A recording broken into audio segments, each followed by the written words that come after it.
Welcome to the Becoming Eva podcast, where we discuss real-life issues from a woman's perspective. Becoming Eva seeks to break the silence within the female community while fostering authenticity, transparency, and healing. We're your hosts, Latoya Moore and Maya Dawson. Let's get started. So yesterday was Valentine's Day. Yes, happy Valentine's Day. Valentine's Day. Ryan, he got me this little sweatshirt with our logo. So thank you, Ryan. It was a wonderful surprise. And we saw Bad Boys for Life. That was a really good movie. What'd you guys do? For Valentine's Day, we went to breakfast. Yeah, we went to breakfast and celebrated each other. And then I went to work. And then you went to work. And then I got some pampering done after work. But it was a good day. Good day. So last week, guys, we talked about dating and relationships and dating as an independent woman. And so today we have our spouses, and our show is called Meet the Moores and Dawsonville. Yeah. So Maya, how did you perceive marriage growing up?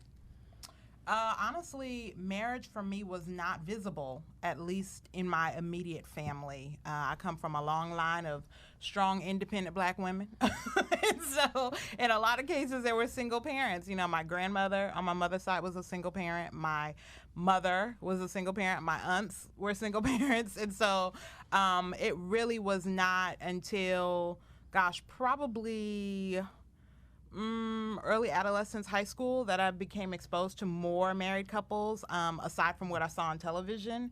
So I really did not have I was kind of flying without a parachute, if you will, for a while. And I think as a result, my perspective of men in marriage was somewhat skewed or romanticized, if I had one. So, yeah. What about you? For me, I grew up in a very blended family, and so I had a stepdad in which I referred to as my dad. I had step siblings and whole siblings, and some people might even refer to it as half siblings because we had different dads. But watching my family raise us gave me a perception of marriage that it was a partnership, number one, and it took a lot of hard work to function effectively in a marriage. And that's the way that I perceived marriage. Wow. Okay. What about you, Ryan? I grew up like the Cleavers. I mean, my mom and dad were, middle-class family, and they taught me and my sister all about what love looked like, and we modeled that throughout our lives. And even in relationships, it just kind of became a thing. I always wanted the what they call the classic White House with the picket fence, the family and the dog, and God willing, and everything had turned out, and we got all of that. Awesome. And what about you, babe? How'd you view family growing up and marriage? I kind of came like you said, having both parents, but they weren't married, and just seeing different points of view. At one time, having both parents in the house, and then next time, just having my mother in the house and still seeing my father, but not living with us. So just that part of not like the Cleavers, but just more of, father there when needed, mostly than just in the house with you. So that's kind of my different types of family with my mom and my sister, kind of, and brothers and stuff like that. So, yeah. So as a man, did you want to get married? Did you find marriage attractive, or was it just, how did you feel about it growing up? I didn't. I knew when I got a little bit older that I wanted to get married. I think as a teenager or even as a young adult, like 20s, it was like, yeah, eventually I'll get married, but it wasn't like a goal for me, immediate goal. You know what I mean? I was more of a okay, I could see myself getting married. But I think at the time was our church that we was going to had the ideals of what a marriage looked like, and it always seemed like even as a single in the church at the time, it just felt like all the married people were having fun. Like at the conferences for the singles, you hear, you know, y'all gotta live right, but we're about to go do it tonight, and like stuff like that. So, that's when your idea was like, well, we got to do this thing right so we can do it tonight. You know what I mean? So, I just think that's the thing that we that's how I view marriage, was seeing healthy married couples in the church that we used to go to, but seeing them loving each other and like, oh, that's a goal to have. So. Gotcha. What about you all? I think I always wanted to get married because of the Lifetime movies. I used to watch Lifetime movies growing up, and I would almost fantasize about, you know, the fairy tale marriage, you know, how media portrays marriage. And so it was always something that I wanted to do. What about you, They don't Ryan? always turn out so well, though. Most Lifetime movies do turn out well for the women. Now you got my antennas up. Are you thinking Hallmark or Lifetime? Hallmark is the one where the wholesome family comes together. And Yes, raises the kids. Hallmark. Lifetime is the one where you funny. find the spouse in the trunk. Oh. I'm not trying to go there. So you got my antenna up. Yeah. Oh, So Lord. I was really into the rom-coms growing up.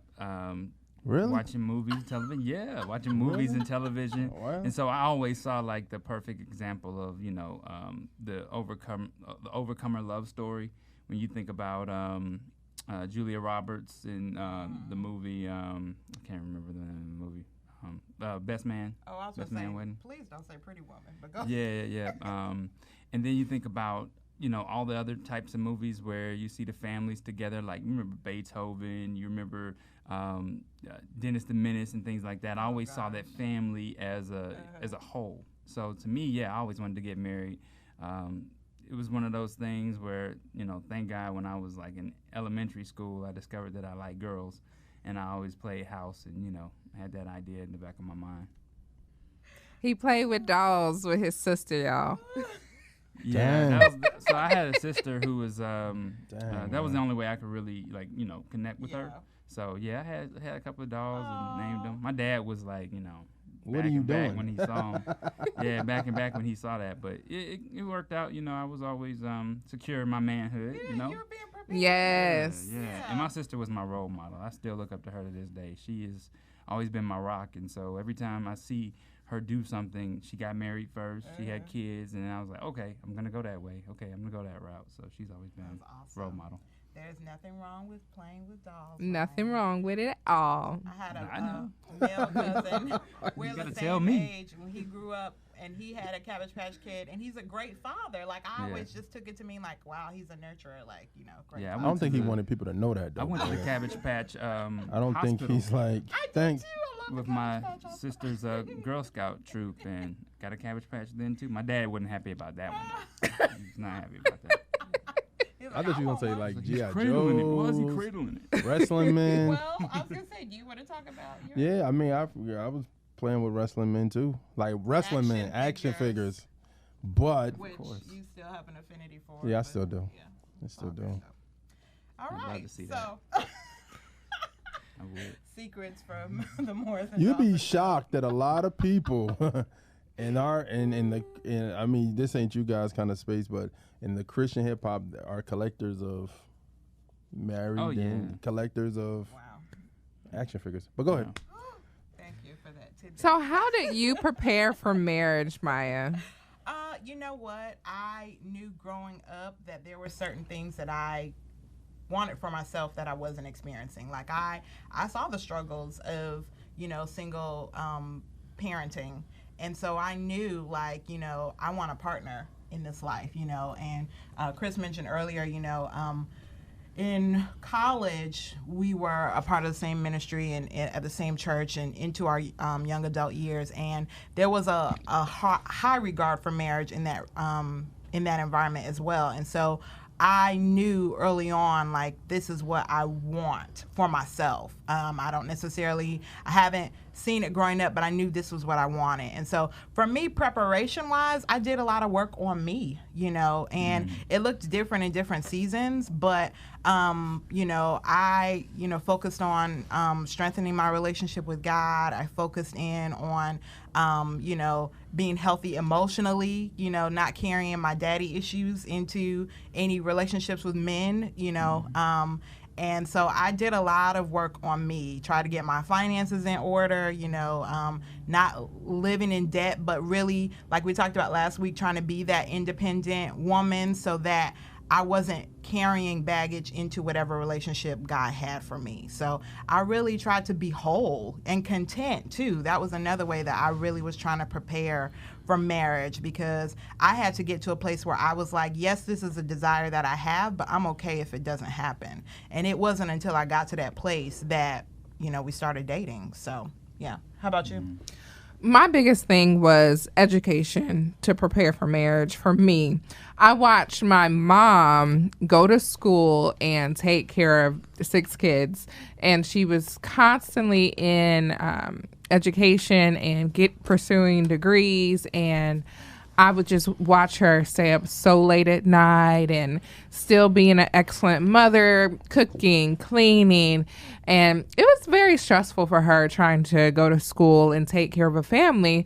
So her biggest thing for us was make sure you get your education first before you get married and start having kids, because it makes life a lot easier once you have your education when it comes to raising a family. So for me, I got my bachelor's and I got my master's. And then, of course, after my master's, Ryan proposed to me.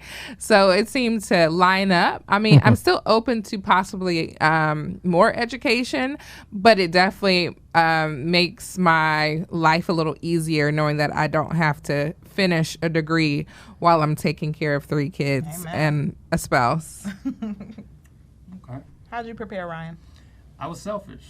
I just being plain honest with you. You know, I had career goals ever since I was 12 years old. I chased those goals. Went to college and interned at my dream job and got hired by my dream job. And I was not into relationships, you know, until I met Toya. That was my first real adult relationship. And I just knew what I wanted, so I just went for it. I had a great relationship with God, really strong prayer life, really strong devotion, serving in ministry throughout my church. Me and Sean and Jeremiah had started Track Stars in 2006 and, you know, met Toya in 2011. So it was, you know, a long transition of me getting myself together, preparing for what God has for us in this next chapter. I could see the wife and I could see the kids. It was just so far off. I just hadn't had time to really like pay attention to it. Wow. So that was my thing. I was just really into making sure that I had all my ducks in a row. Bought my first house before getting married, and that was important to me. Had that man cave, man space time. I had the pool table in the living room, you know, where the furniture's supposed to be, and All that had to go. I know, I was about Yeah. to say, Toya was like, I ain't living here. yeah. I actually had like a man cave until she, you know, moved her stuff in, and then it became a pink closet. So it's crazy, you know. Yes, I just painted the room pink. Yeah, it was a way for me to adjust, you know, and get ready, because I had to prepare myself mentally and spiritually for marriage. That's awesome. Babe, how about you? How'd you prepare for marriage? Marriage counseling. No, I mean, it wasn't like, I think because I was on a track of, I think in my life at that time, it was just, you know, stuff was starting to turn around for me. So I think marriage counseling was the best preparation for it, because it's just show you all your ugly scars of yourself, your spouses, and everything like that. So that preparation time was really key for me. And then also I think I was always have wisdom. I always had wisdom in different things in different areas. So I knew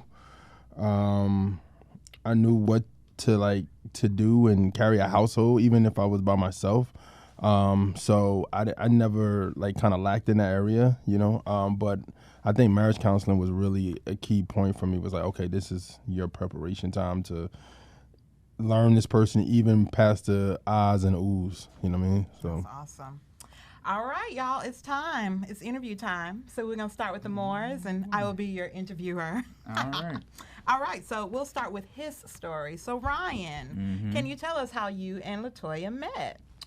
Yeah, so the very first time I saw her, I was in youth ministry, youth group, and I was standing with a friend, and she walked in with her friends, and I was looking over, and I was like, who's that? And he's just like, oh, that's so-and-so's ex-girlfriend. I was like, ex, got it, check. And Operative word. it was a couple of months later that I saw her at church. I was actually having a conversation about my master's program, telling somebody about it, and she ear hustled and was just like, so what are you getting your master's in? And we had a conversation about it, and, you know, I needed to it's almost kind of like, you know, when you date, you want to date on all around seasons. I didn't have that much time, so I used Facebook. So I went to Facebook and I checked out the photos and the family life and was like, okay, let me see if this is something that I want to pursue. And then I sent her a friend request. And before I could even ask for her number, I had written a piece of on my Facebook page called The Keys to Relationship. And she commented on it and was like, I want to hear more. And I was like, oh, okay. All right, got it. Cool. So then I hit her up with a DM and asked for her number. And we stayed on the phone that night, talked about 8 hours. Everybody knows I'm a talker. If you don't know, now you know. And then the next morning, I put on my best suit. I put on my trench coat, went to the store. I bought an apple, and I took it to her school, and I showed up at the classroom, and I was like, this is an apple for my favorite teacher. Wow. He was very, very smooth and charming. Yes. All those rom-coms. You gotta watch rom-coms. That's the key. His waves were popping when I came into my classroom during my planning period, and he was standing in the room, had his suit on and trench coat, and pulled the apple out and was like, "I brought an apple for my favorite teacher." I was like, "Okay, well, y'all remember at their wedding, they did the exact same thing. They did, yes. You see, everybody couldn't do that because she happened to be a teacher at my old middle school. Okay. So I walked up to the front desk and I told them who I was, and I was just like, I used to go to school here. Can I walk around the hallways? And they were like, sure. You know, not really a thing anymore. Yeah, I know. Oh, my God. You know, who was the hallway people there? Who was the security there? I was like, sir, I don't care where you went to. I used to, I actually knew.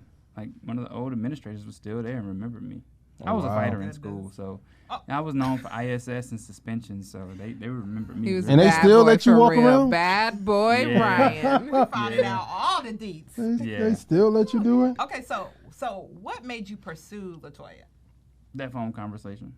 Just the fact that I knew on that conversation she was gonna be my wife. Wow. Yeah, I did, because we had hashed out everything that I was, you know, I check off lists, you know. So I had my little long list. It was over 100 qualities that I was looking for, and I was just like on the phone mentally checking off the list, like, oh yeah, she wants a family. Oh yeah, she's dedicated to God. Oh yeah, she serves in ministry. Oh yeah, she's entrepreneurial, you know, minded. So oh yeah, it just worked out.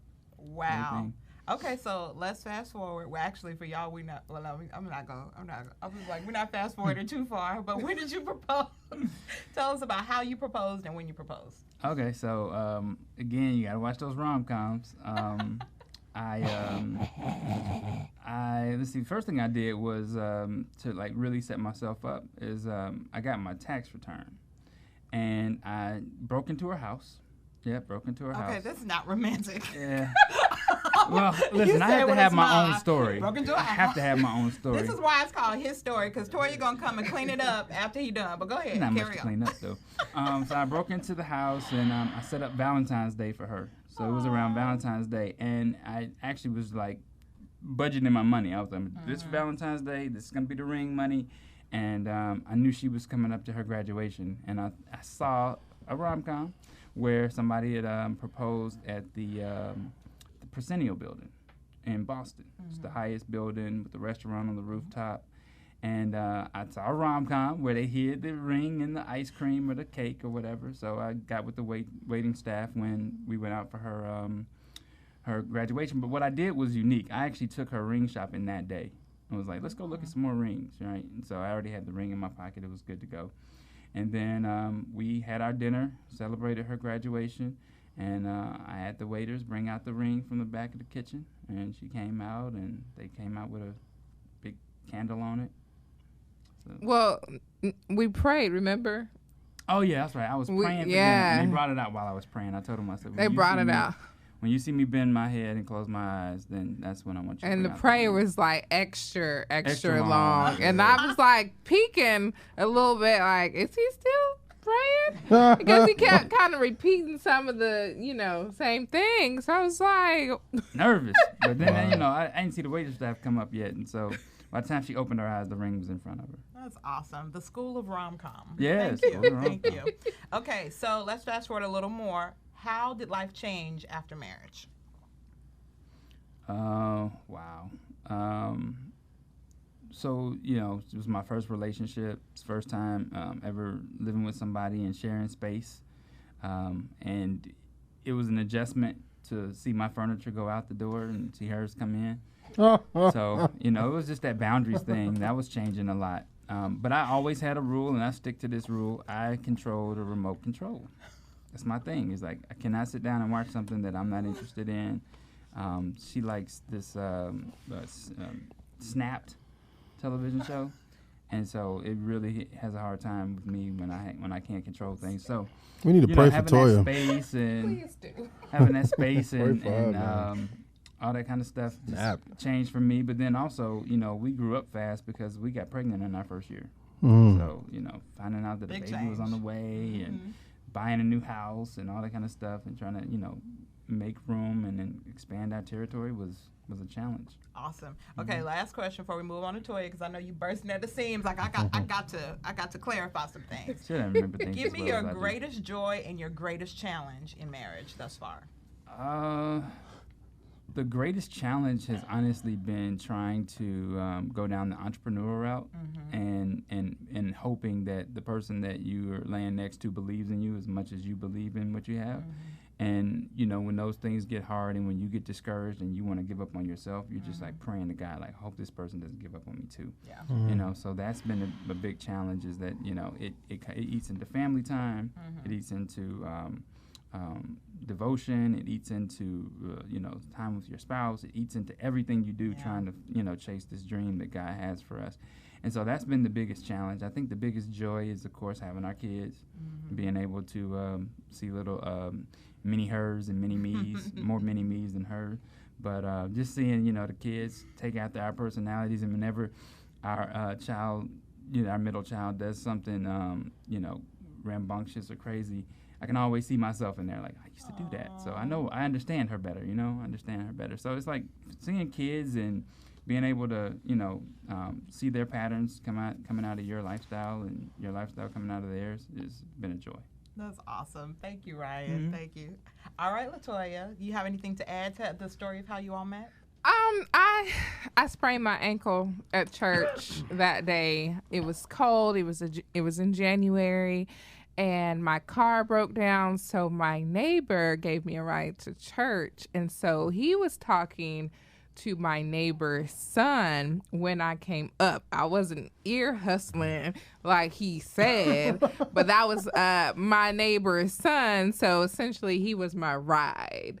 And so when I came up, I just kind of jumped in the conversation. And then when Ryan held out his hand to, introduce himself, he held my hand for a long time, and the guy that he was talking to kind of looked like, why are you holding her hand that long? Because I think he was kind of interested in me at the time. So that's just kind of a little backstory about how we met. Rom-coms, you got to say. You sound like you didn't know that. I did. You heard Ryan, he said you got to steal him. Steal her. Oh, no. Well, all right. Well, that kind of sounds like our story. How did you know Ryan was the one?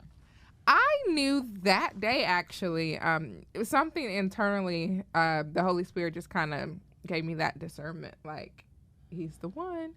And it was confirmed after we had that conversation, that 8-hour conversation. Lord, I don't know how I stayed up most of the night. But yes, because I had to go to work the next morning. But like he said, kind of going through the checklist, it was confirmed. And I was really excited because I was like, finally. Because, you know, sometimes you're like, who's for me, God? I'm just tired of dating. And it finally happened where I knew, like, he's the one. Finally, my spouse. It was like a divine appointment. I love it. The infamous 8-hour conversation. Good stuff. Okay, so let's fast forward. How did marriage change, or how did life change for you after marriage? Life change, because number one, you don't necessarily grow up the same way, so you have different standards and different ways that you do things. Like, my standard of clean is different from his standard, so I had to do some adjustments once we got married, because I was more clean and a neat freak, and he was not. He was like, chill, those dishes will be fine. And I was like, but we need to wash dishes before we go to bed, and, you know. He was like, you'll be fine. So, you know, just kind of learning to kind of compromise so that we can have a peaceful household and not necessarily a perfect household and not perfectly clean all the time. So that's how life changed for me. Got you. And last question, give me your greatest joy and greatest challenge since being married. My greatest challenge, I think, is understanding the differences between how a man thinks and how a woman thinks, because we think completely different. Women, I think, what is that book? Women are from... Oh, men are from Mars and women are from Venus. Yes. Just understanding how to navigate our emotions, because we're definitely more emotional. And sometimes men don't understand that. And I know me and Ryan, we've talked about, hey, leave space for me to cry and vent and be frustrated without taking offense to it, or without feeling like you have to fix it. It's just part of our DNA. We're just more emotional beings. So that's probably been our greatest challenge, or my greatest challenge, is communicating to him that, hey, it's okay. I'm not mad at you, but I'm just frustrated. And doesn't mean I'm going to, you know, be mad at you all day. It's just, let me have my moment.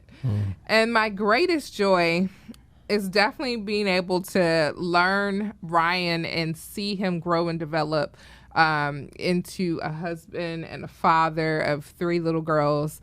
It's just been amazing to see the different layers that marriage exposes. And that's probably been my greatest joy, is watching him develop over time. That's awesome. And I mean, I've developed too over time, but I think I've really enjoyed getting to know him more intimately in a marriage. You can't read between the lines. That means taking on more chores around the house. Grow and develop as a husband and a father. That's what that means. Yes, he does much better with cleaning and, you know, helping with cooking and things like that. You know, you're doing way better than when we first started. So, kudos. Yay, congratulations. All right, so now it's time to interview the Dawsonville. So, Chris, I'll start with you. How did you and Maya meet? You want to show the business, everything? Yes, okay. Let's hear it. Make our story look good. Okay, so me and Maya, of course, we was going to the same church, but we met in 2002. Well, that wasn't the first time, because we went to leadership training. Yeah. Let's do that. Yeah, but that's what I'm saying. Like, we part of the same church. So we met. We officially met there, but we worked at a camp together, and we were counselors together for the same thing, like for the same age group and stuff. So we met there, and you know, after that, I dated somebody that she was friends with, and Ooh. And then thank you for the I dated somebody. For friends with it for a very long time, and then that didn't work out. And then we were still friends at that time. Yeah, we were still friends all the way to.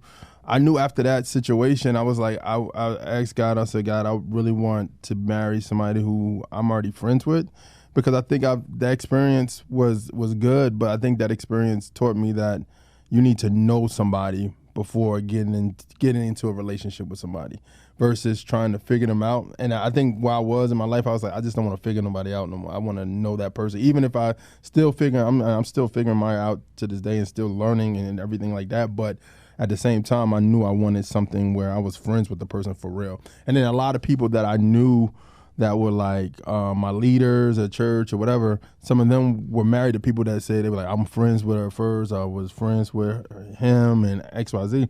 So I knew I wanted that. So I would say it took me a while. I'll be honest, it took me a while because one, I was so mindful of her friendship with my ex-girlfriend to a point where I was like, I don't want to go down that route. I don't want to go down that route at all. I want to stay far away from that. And people was telling me, actually Sean was telling me, Sean Tanner, Track Stars, was like, man, you just ask out, she gonna say yes. I was like, but I don't want to go down that road. Because it was so many people at our church at the time that were dating, and they were missionary dating. So they would like date somebody and it didn't work out, then you see them with another person. And I was big on integrity and character and like making people like my name is good versus just like, yo, you don't want to mess with that dude because he's all the way around the world. So I knew for a fact that that's what I didn't want. So I think what came up was one day I was I did some, she would probably say this, I did some whack stuff. So, and whack stuff meaning like one day we are in our chapel area and we talking for an hour, like, what are you talking about, like an hour, right? Yeah. So we talking from church, I think. Yeah. Midweek service Yeah. talking to your tail. Go ahead. So we talking for like an hour about what, dating? What we talking about, dating or relationships? Hypothetical. Oh yeah. So we stuff. talking about hypotheticals. And at the end of that, she said, so what does this mean, Chris? And I was like, nothing. And it just walked off. Right? So Oh my goodness. so Mess. Nothing. So- I just wasted your time so for a yeah, whole hour. Yeah, pretty much. And made you miss midweek service. So we left. But in that time, was this before you dated those? I think it was while I was. Yeah. Because it was kind of like boom, boom, boom for me. Yeah. Like, Yeah. And I was about to date somebody else, but then I was like, I actually talked to my mother about that situation. She was like, don't go in that situation. And I was like, okay. And then we started talking after that, and then I asked her out and we went on our first date. So what made you decide to really pursue Maya as your spouse? And then how did you know that she was the one? How do I would say I knew she was the one when I went through the time I went through. And that frustrated her, but I knew she was the one. And then also I had an intervention. Ryan, Shantana, and Rick Sincere had an intervention at Rick Sincere's house. And it was like, Tell us about the intervention. Okay, so and what led to the intervention? well, I was Go ahead. I was out of a job. So what happened was I was out of a job for like 2 years. Yeah. Because I was trying to. One thing was I could have found a job in the career field, like the warehouse work industry, but I was trying to find something totally different. So as I'm looking and trying for other stuff, I wasn't getting no work. So we were going out on dates, and I remember when I did, I lost my job, and they laid me off. And I remember telling her, and I told her, I said, well, Maya, we can't go out on dates like we used to because got to save up the money that I had because I lost my job. And I thought I could find something easy, but it just took longer than it did. And in that process, Maya got fed up and was like, deuces. So I lost, but I lost a lot of stuff. God through that time was faithful to me.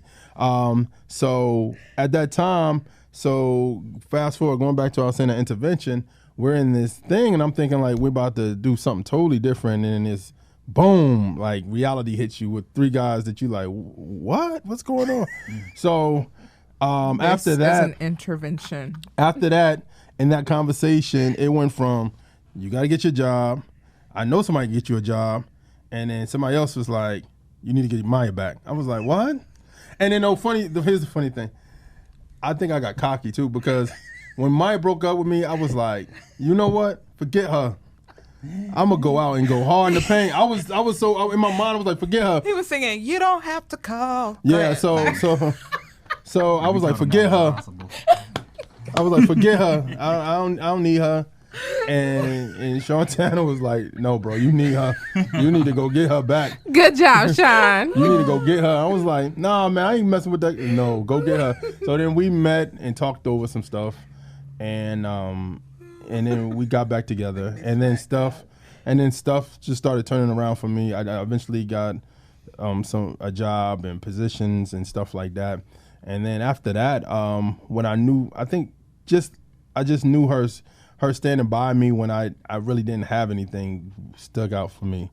Because I think, to me, if you with somebody that's with you because it's great, then you got to question motives. But if you with somebody who with you when you don't have anything and going through a rough time, then that says a lot to me. So, yeah, the long-winded version. So how did you propose to Maya? I took Maya back on our first date.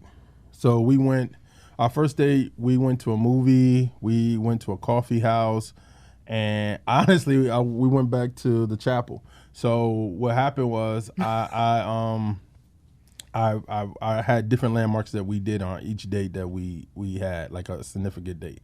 So our coffee house, went to the coffee house. The coffee house and the movie was near each other, so we went there. Then we went to where we first ate at, and then we went to the chapel, and she got mad because she was like, "Why are we going back to my job?" I was like, "Just trust me, it's gonna be." I did work there. I was mad. Go ahead. And then I proposed in the chapel. But I think every landmark, I went to every place that we had a memory at and a landmark, and it happened. Beautiful. So how did life change after marriage for you? I would say like learning that person, like really constantly learning and continuously learning that person. I think that's the biggest thing that challenge happened for me. The thing I learned the most and continue to learn is like, yo, that's gonna change. Like she may feel about something totally different like a couple of days that she felt about something else, and then always being apologetic, and then always realizing, and then sometimes God will be like, just apologize, and you're like, but I'm not wrong, like, but just apologize. So you want to have something in your house that's not like peace in your house versus turmoil. You know what I mean? So last question for you. What has been your greatest challenge in marriage, and what has been your greatest joy in marriage? I think the greatest challenge, I would say, is to like really I think the greatest challenge to me has always been just trying to figure Maya out. And like once you figure that one thing out, it could change. So constantly learning her, I would say that's the biggest challenge. I think the biggest joy is to know that, like she's down for me. Like she has my back. Even though sometimes I'm like, I don't know if she has my back, but I'm like, no, I'm serious. Like sometimes in certain situations that we talk about, I'm like, I don't know if she has my back, but then it just knows that she wants the best for me and knows that she wants the right things from me. Like she wants the right things from me. And sometimes I'm like, I think in the cloudiness of like trying to see if like your own thoughts to thinking, like mental gymnastics, like, yeah, she does this, but she doesn't agree with me in this. But I'm like, but in the long run, when you see the big picture and you look at it and you like, no, she really wants the best for you. She just wants to make sure that you're on the right track and make sure if you're going to do whatever you do is excellent and it's better and it's, and it's beneficial to you, to us, honestly. All right, Miss Maya, it's time for your perspective. You got to straighten some things out. Yes. So how did you guys meet? Well, I mean, he did get all pretty accurate on that. We actually met while we were in college, or maybe right before you were about to go to college, while I was in something around there, is when we met for the first time. But our friendship really started to build right after college when we were counselors at the summer camp together. And that's when I was like, he's pretty cool dude. And that's where our friendship really started and remained, for however long. So yes, that's how we met. So how did you know that Chris was the one? It's funny because as soon as he asked me out, I was like, this man is going to end up being my husband. It just made too much sense in my mind because we already were really good friends, but I knew what his purpose and his calling was and how aligned it was with what I was called to do. Where I was like, God, like, you have a really funny sense of humor. So, yeah. So how did life change after marriage for you guys? Well, okay, first of all, let me I guess I'll clean up that part later on. But life changed for me after marriage because I really had to compromise. Like, I really had to compromise. I was raised as an only child. My mother adopted my younger sister when I was in high school, but for the most part, I was raised as an only child. And I was kind of like the princess in the family, like the darling in the family, if you will. I was the first granddaughter, the straight A student, always doing different things, and the clean teen in the family, wasn't having sex before marriage, wasn't trying to taint I was really just on the straight and narrow, if you will. And so I was very spoiled, if I'm honest. I feel like I was a good kid, like I wasn't a brat, but I was very used to getting my own way. And so when we got married, I was like, oh, snap, like I have to share. I don't know about sharing. Like, what is that? And to this day, he's still like, yeah, you don't know about sharing. So, but yeah, compromising and just taking another person into consideration consistently, like all the time, not just because you're trying to impress them, but because it's the right thing to do. So, yeah. So what has been your greatest challenge and what has been your greatest joy in marriage? Well, he actually alluded to our greatest challenge, which started while we were dating. Like, we have been on this ongoing journey regarding career and finances. And there was like a 2-year piece during our marriage or during our dating time. We dated for 4 years, and for the majority of that time, honestly, Chris was unemployed. And so it was like really, really hard. And because I knew him as a person outside of before we started dating, and because I knew what he was called to do and I believed in what he was called to do, I stood by him. Now, the time when we did break up, we broke up about a year before we got engaged. Things just kept getting worse and worse and worse. And I felt like I'm always a person that believes, like, and this is nowhere in the Bible, but I do believe that God helps those who help themselves. Like, this is nowhere in the Bible. So God is constantly teaching me about grace. But I just felt like, okay, things should be getting better, not worse. And I felt like the more I was trying to help and trying to support, it just kept going downhill. So I was like, okay, let me take myself out of this equation and, just trust and believe that God is going to, do what he needs to do in Chris's life. And so it was very hard. I mean, and you know this, when we broke up, I was in tears because, of course, we've been dating for 2 going on 3 years. So I was already attached. I was already, invested, but I just felt like I needed to remove myself from the equation. And I had certain standards for myself where I was like, I'm not, regardless of any man's financial situation, I'm not going to take care of anybody. Like, they're going to take care of me. And so I really had to trust God and be like, well, if this is the man that's for me, then, this is the man that's for me, but I'm not gonna start a relationship or a marriage this way. So that's what led to the breakup. And, God brought it full circle, of course, with the help of Track Stars, but also just with the help of God, and really just seeing Chris like step up in so many different ways. I was like, okay, like, thank you, Lord. But we had a moment where I was like, oh, I don't know, Lord, I don't know. So, but that to this day has been a challenge for us because, kind of like what Ryan alluded to earlier, like, both of us are entrepreneurially minded, but I know the way my husband is wired, and I know that, he will not be content in doing the job that he's doing now the rest of his life. So we're constantly looking at how we can monetize his giftings, how we can monetize both of our giftings, and really flourish in what God has put in our hearts to do. So I would say for us, that's the greatest challenge for me.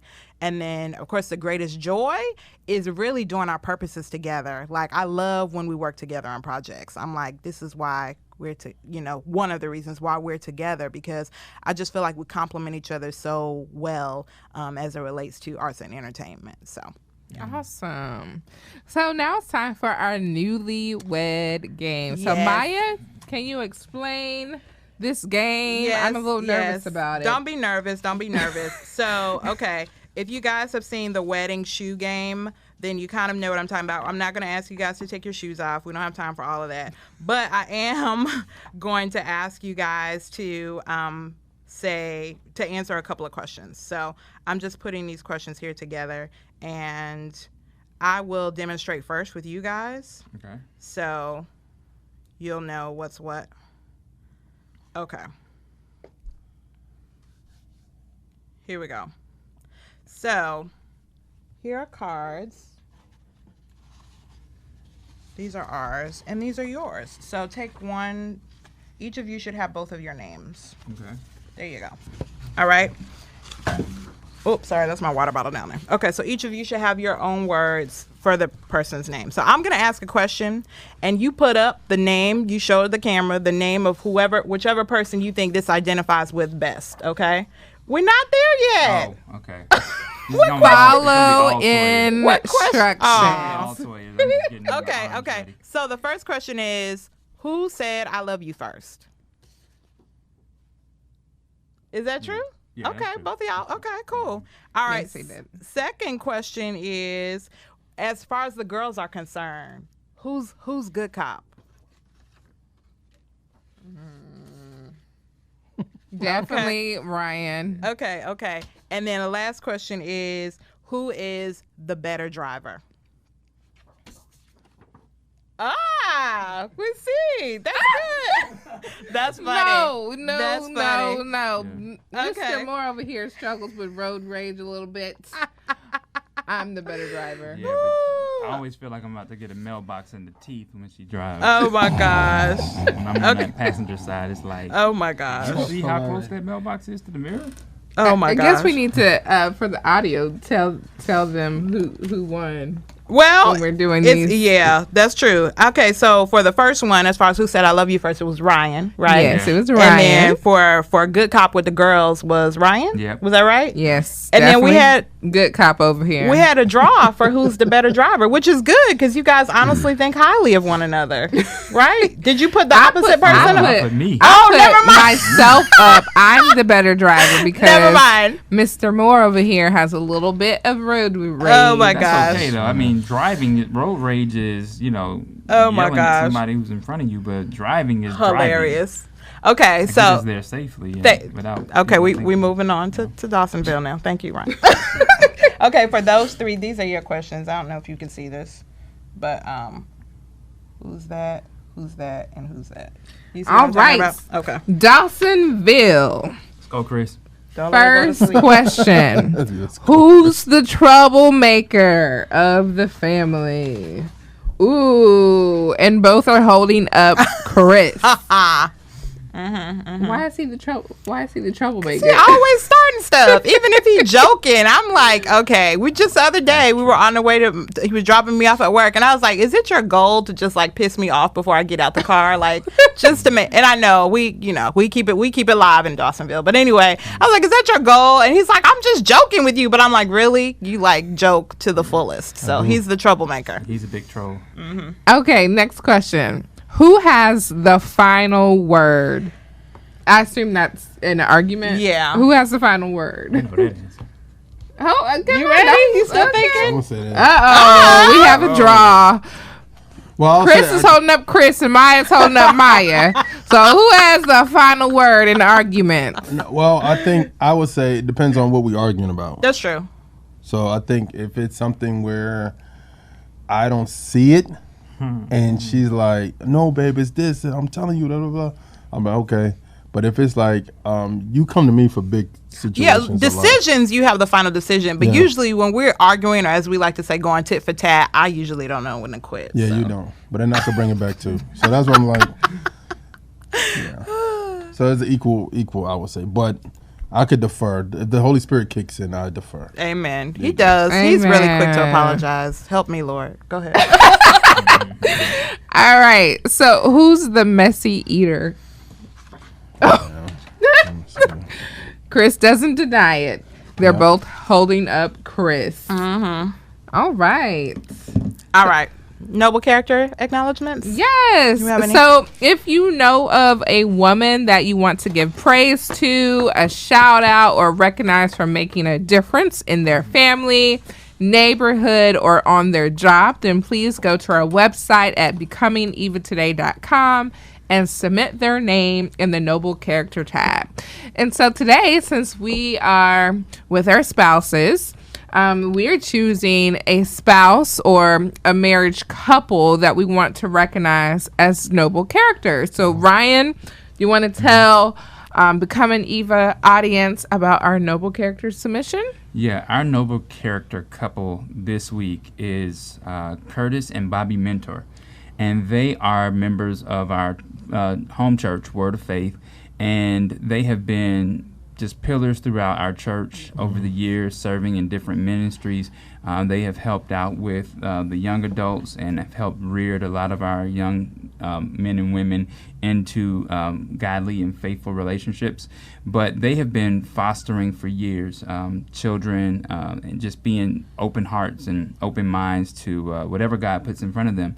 And this week they were highlighted on the news for adopting 3 brothers. That's awesome. So they adopted 3 little boys, and it was just really great to see them. They are such loving, fun people. And so we really think that that's just noble character of a couple at our church that would do something so bold and so daring just to take on a new family like that. That's awesome. That's like going from a 2-family to a 5, like our household, like a 5-family household overnight. That's crazy. Yeah, 0 to 100. Wow. So what about you guys? Do you have a couple, or I have one in mind? But I do too. Are we thinking the same couple? I don't know. Is it the couple that did our premarital? No. Yeah, we can think. Who are you? Yeah. Well, I was we thinking can about say somebody two else. different. We could say two different ones. Let's do that.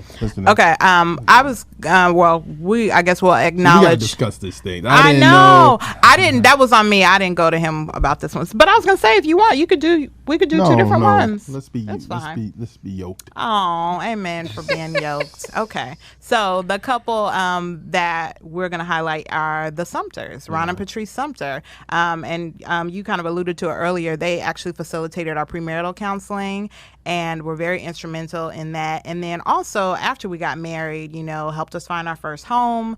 Were there when when I was going through chemotherapy. I mean, she was taking me to and from treatments, and so just really, really supportive of us during our throughout our marriage. So we highlight the Sumters. Yeah. Shout out to Ron and Patrice.